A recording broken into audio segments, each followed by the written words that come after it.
ಬಳಸುತ್ತಿರುವ ಶೌಚಾಲಯದ ಮಧ್ಯೆ ಇರುವ ರೋಗಿಗಳು. ಇದು ನೆಲಮಂಗಲ ಸರ್ಕಾರಿ ಆಸ್ಪತ್ರೆಯ ದುಸ್ಥಿತಿ. ರೋಗಿಗಳ ಪರಿಸ್ಥಿತಿ ನೋಡಿಯೂ ಅಧಿಕಾರಿಗಳು ಡೋಂಟ್ ಕೇರ್. ರೋಗ ವಾಸಿ ಮಾಡಿಕೊಳ್ಳೋಕೆ ಅಂತ ಆಸ್ಪತ್ರೆಗೆ ಬಂದ್ರೆ ಇಲ್ಲಿ ಮತ್ತೊಂದು ರೋಗ ಬರುವಂತಹ ಭೀತಿ. ಅಧಿಕಾರಿಗಳೇ ಬಡವರ ಗೋಳು ನೋಡಿ ಸ್ವಾಮಿ.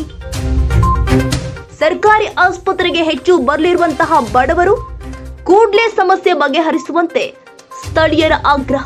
ಬೆಂಗಳೂರು ಗ್ರಾಮಾಂತರ ಜಿಲ್ಲೆ ನೆಲಮಂಗಲ ತಾಲೂಕು ನೆಲಮಂಗಲ ಸರ್ಕಾರಿ ಆಸ್ಪತ್ರೆಯ ದುರ್ವ್ಯವಸ್ಥೆ. ಸಾರ್ವಜನಿಕವಾಗಿ ಆಸ್ಪತ್ರೆಗೆ ಸೇರಿ ಚಿಕಿತ್ಸೆ ಪಡೆಯುವ ರೋಗಿಗಳಿಗೆ ಸರಬರಾಜು ಮಾಡುವ ಆಮ್ಲಜನಕದ ಪ್ಲಾಂಟ್ ಪಕ್ಕದಲ್ಲಿ ಪುರುಷರ ಹಾಗೂ ಮಹಿಳೆಯರ ಶೌಚಾಲಯವಿದೆ.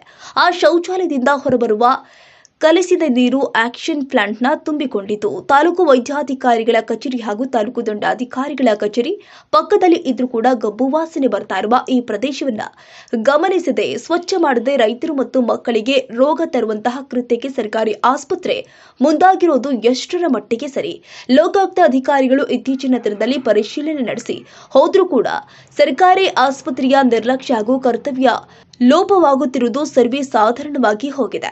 ರಾಜ್ಯದಲ್ಲಿ ಕೊರೋನಾ ರೋಗ ಇತ್ತೀಚೆಗೆ ಮತ್ತೆ ಹೆಚ್ಚಾಗ್ತಾ ಇದ್ದು, ಇಂತಹ ಸಂದರ್ಭದಲ್ಲಿ ಇಂತಹ ಕಲುಷಿತ ವಾತಾವರಣ ಆಸ್ಪತ್ರೆಯ ಆವರಣದಲ್ಲಿ ಇದ್ರೆ ರೋಗಿಗಳು ಹೇಗೆ ಗುಣಮುಖರಾಗಲು ಸಾಧ್ಯ? ಇದನ್ನ ಕೂಡಲೇ ಉನ್ನತ ಅಧಿಕಾರಿಗಳು ಸರಿಪಡಿಸಬೇಕು ಅಂತ ವಿನಂತಿ ಮಾಡಿಕೊಳ್ಳಲಾಗಿದೆ.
ನಮಸ್ಕಾರ, ನಾನು ಮಹೇಶ್ ಅಂದ್ಬಿಟ್ಟು ಭಾರತ್ ಎನ್ವೈರ್ಮೆಂಟ್ ಸೇಫ್ಟಿ ಟ್ರಸ್ಟ್ನ ಅಧ್ಯಕ್ಷ.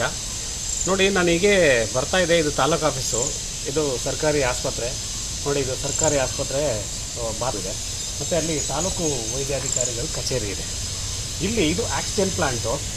ಆಕ್ಸಿಜನ್ ಪ್ಲಾಂಟಲ್ಲಿ ನೋಡಿ, ಇಲ್ಲಿ ಹೆಂಗಾಗಿದೆ ಇದು ಅಂದರೆ, ಅಲ್ಲಿ ಬಾತ್ರೂಮ್ ನೀರೆಲ್ಲ ಸಂಪೂರ್ಣವಾಗಿ ಇಲ್ಲಿ ಬಂದಿದೆ. ಇದು ತಾಲೂಕು ಆಫೀಸು. ಇಲ್ಲಿಗೆ ತಾಲೂಕು ಆಫೀಸಿಗೆ ಬರುವಂಥ ಸಾರ್ವಜನಿಕ ರೈತರಿಗೂ ರೋಗ ಬರಬೇಕು, ಈ ಹಾಸ್ಪಿಟ್ಲಿಗೆ ಬರೋರಿಗೂ ಕೂಡ ರೋಗ ಬರಬೇಕು. ಆ ಮಟ್ಟಕ್ಕೆ ಇವರು ಇದನ್ನು ಮಾಡಿದ್ದಾರೆ.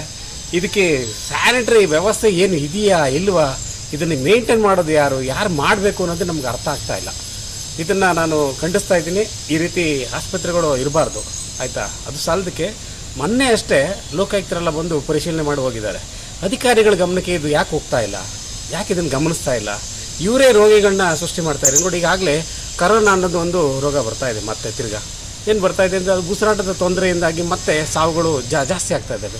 ಸೊ ನೆಲಮಂಗಲದಲ್ಲಿ ಇದರಿಂದನೇ ಇದು ಸ್ವಲ್ಪ ಸಣ್ಣ ಪುಟ್ಟ ರೋಗಗಳು ಬಂದರೆ ಅಕಸ್ಮಾತ್ ಈ ಕೊರೋನಾ ಅನ್ನೋ ವೈರಸ್ಸು ಯಾವ ರೀತಿ ಏನು ಪರಿಣಾಮ ಬೀರುತ್ತೆ, ಹಾಗಿದ್ದಾಗ ಇದ್ರ ಕಡೆ ಗಮನ ಯಾಕೆ ಹರಿಸ್ತಾ ಇಲ್ಲ?